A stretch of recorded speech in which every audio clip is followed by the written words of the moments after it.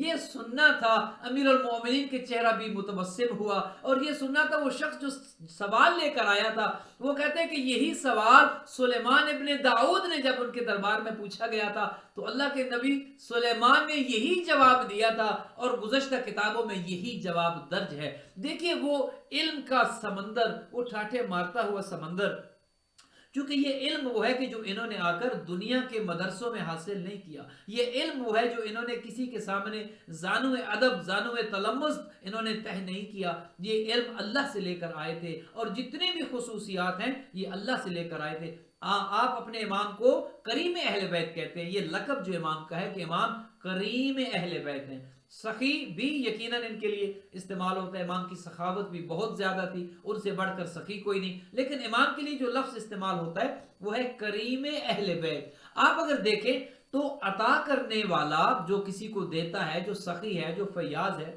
4 قسم کی صورتیں ہوتی ہیں. ایک تو ہے کہ بخیل, ایک آدمی جسے بخیل کہا جاتا ہے, کہ بخیل وہ ہے جو خود کھاتا ہے لیکن کسی کو نہیں دیتا, وہ نہیں چاہتا کہ کوئی اور کھائے. اور یہ دیکھتے ہیں ہمارے آس پاس کتنے ایسے افراد ہوتے ہیں جو یہ چاہتے ہیں کہ مجھے اچھی جاب مل جائے, میں اچھے عہدے پر رہوں, میں اچھا بزنس کر لوں, میں بہت کامیاب زندگی گزاروں, اور وہ یہ چاہتے ہیں کہ دوسرا تو خیر بالکل کچھ نہ کر سکے, وہ تو بھوکا مارا جائے, وہ تو غربت کی چکی میں بالکل پس جائے, اس حد تک دوسروں کا. تو بخیل وہ ہے کہ جو خود کھاتا ہے لیکن دوسروں کو نہ کھلاتا ہے اور نہ کھاتا دیکھ سکتا ہے. ایک اور کیفیت ہے جسے کہتے ہیں لئیم. لئیم وہ ہے جو نہ خود کھاتا ہے نہ کسی اور کو کھلاتا ہے. تو یہ اس سے بھی بدتر ہے. بخیل کم از کم خود تو کھاتا ہے, خود کھاتا ہے لیکن کسی کو نہ کھلاتا ہے نہ کھاتے دیکھ سکتا ہے. لئیم وہ ہے جو نہ خود کھاتا ہے اور نہ کسی کو کھلاتا ہے. تیسری کیفیت سخی کی ہے کہ سخی خود بھی کھاتا ہے اور دوسروں کو بھی کھلاتا ہے.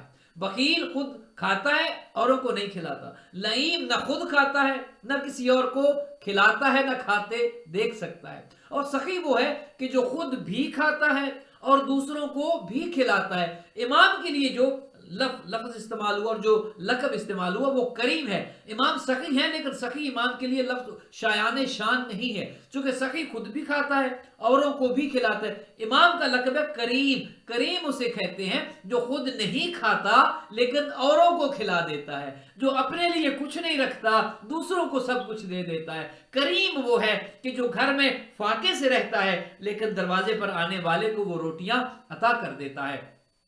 لہذا امام کا وہ لقب کہ امام کریم اہل بیت ہیں. امام کا دسترخوان آج تک جاری و ساری ہے. خدا آپ کو حج پر لے جائے, عمرے پر آپ جائیں, مدینہ میں آج بھی وہ جگہ موجود ہے, وہ عامری امام بارگاہ کے نام سے جو جانی جاتی ہے, جہاں پر امام حسن مجتبی علیہ الصلوۃ والسلام کا وہ دسترخوان کی, جہاں پر امام کے باغات تھے, امام اپنا دسترخوان لگاتے تھے, وہ جگہ آج بھی موجود ہے. امام کو اللہ سبحانہ و تعالی نے اتنے اختیارات دیے تھے, چونکہ امام اللہ بنا کر بھیجتا ہے, اور پھر وہ امام ہو کہ جو علی و بطول کے گھر میں آیا ہو, وہ امام ہو کہ جو نبی کی زبان چوس چوس کر پلا ہو, اس کے اختیارات کتنے ہوں گے. ایک دن امام ارشاد فرما رہے تھے, اور اسی پر آپ کی آج تک کی زحمات کو تمام کروں گا. امام خطبہ دے رہے تھے اور لوگوں سے کہہ رہے تھے کہ اٹھو میرا ساتھ کیوں نہیں دیتے ہو, میں غریب شام کے مقابلے میں جب لڑنے کے لیے کہتا ہوں تو تم ہمت کیوں ہار جاتے ہو, میں اگر چاہوں تو میں خود بھی اس کا مقابلہ کر سکتا ہوں. یہ حکمران شام, حاکم شام کی کوئی اتنی بڑی طاقت اور حیثیت میرے مقابلے میں نہیں ہے, میں چاہوں تو خود اس کا کام تمام کر سکتا ہوں, میں چاہوں. لیکن ہم ظاہری اور طبی حالات کے تابع ہوتے, یہ چیزیں ظاہر ہمارے سامنے ہوتی ہیں, ہم معجزات کے ذریعے تو بہت کچھ کر سکتے ہیں, لیکن یہ تمام جو ظواہر ہیں ان کو سامنے رکھ کر ہم اقدامات کرتے ہیں. لہذا میں اگر چاہوں تو اس کا کام خود تمام کر دوں. امام کو جب جوش آیا, امام کو جب جذبہ آیا, امام کو جب جلال آیا, جب امامت کے چہرے پر جلال آیا, امام نے کہا میں اگر چاہوں نہ صرف یہ کہ اس حاکم شام کا کام تمام کر دوں, میں اگر چاہوں تو شام کو عراق کر دوں, میں اگر چاہوں تو عراق کو شام کر دوں. امام نے ایک جملہ آگے بڑھ کر کہا, امام نے کہا میں اگر چاہوں تو مرد کو عورت کر دوں, اور میں اگر چاہوں تو عورت کو مرد کر دوں. یہ امام کی مبالغہ آرائی نہیں تھی, یہ کوئی آپ کا اور میرا جملہ نہیں تھا کہ ہم نے جوش خطابت میں کچھ کہہ دیا. امام کا ایک ایک لفظ وہ ہوتا ہے کہ جس پر صداقت کی مہر لگی ہوتی ہے. امام نے کہا میں چاہوں تو عراق کو شام, شام کو عراق کر دوں, چاہوں تو مرد کو عورت, عورت کو مرد کر دوں. ایک شخص مجمع سے اٹھا, اس نے کہا فرزند رسول یہ کس کی طاقت ہے, یہ تو اللہ کا کام ہے, ایک ملک کو دوسرا ملک بنا دینا, مرد کو عورت, عورت کو مرد بنا دینا, جنس کا تبدیل کر دینا, یہ تو اللہ کی شان ہے, یہ تو اللہ کی قدرت ہے, یہ تو اللہ کا کام ہے. آپ نے اتنا بڑا دعویٰ کیسے کر دیا. اس کا یہ کہنا تھا, امام نے کہا اے عورت تجھے حیا نہیں آتی, تم مردوں کے مجمع میں بیٹھی ہے, تجھے شرم نہیں آتی. اس نے جو اپنی طرف دیکھا مرد بیٹھا تھا, جو ہی اٹھا تو عورت بن چکا تھا. گویا اللہ سبحانہ و تعالی نے ہمارے امام کو اتنے اختیارات دیے, جو مرد کو عورت بنا سکتا ہو, جو عورت کو مرد بنا سکتا ہو.